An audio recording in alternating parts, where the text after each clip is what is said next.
এখন আপনারা কি মনে করেন যে এখানে কোনো কালপিট নাই? এখানে আপনাকে তারা ঝামেলা করছে। কথা এতটুকু বাস। এখন হতে পারে গায়ে হাত দিবে, গায়ে তো হাত তুলবে। এবং কেউ তো আইন নিজের হাতে তুলে নিতে পারে।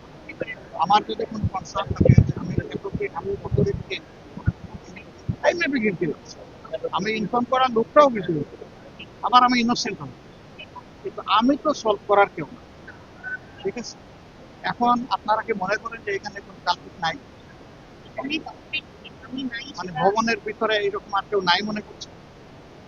এই ব্যাপারে তো আমি বলতে পারবো না। পুলিং অফিসার আছেন, এখানে রিটার্নিং অফিসার আছে, এখানে অ্যাসিস্ট্যান্ট রিটার্নিং অফিসার আছে। তারা যদি ভয়ে না বলে, ধরে তারা যদি ভয়ে না বলে, আর সবাই এরা যদি এখানে থাকে এবং পরবর্তী পর্যায়ে ধরেন যদি তারা আবার কেউ ক্রিয়েট করে, আপনার যদি আমাদের উপর বিশ্বাস না থেকে থাকে না না আমাদের আপনার উপর না, হ্যাঁ, মানে আমি আমরা বলতেছি কিন্তু যে আপনাদের আমাদের মেকানিজমে আপনাদের কাছে সেই অবশ্যই ইনফরমেশনটা আছে। সেই আমরা আপনি বিশ্বাস তো এখানে 100 বার। আমি এই লোকেশনে আসার আগে আমার কাছে মিনিমাম 30টা ফোন এসেছে।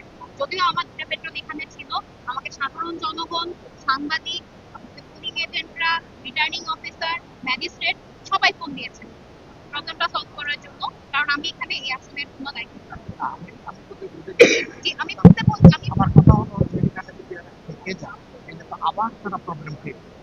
আমাদের সেই জিনিসটা অনগ্রাউন্ডে একটু আছি। কিভাবে এনশিওর করা যায় সেটা একটু মেজার নেই, এটা আমার আমার আমি ব্যক্তিগত অনগ্রাউন্ডে আছি, দায়িত্ব ইনশাল্লাহ। নিচ্ছি 2 নম্বর হলো এখানে। এমন হতে পারে যে ক্যাম্পাসে নাই, কিন্তু আউটসাইড দ্য ক্যাম্পাস আমাদের কাছে ইনফরমেশন যে তারা আছে, সেটাও একটা মেজার নেওয়া যায়।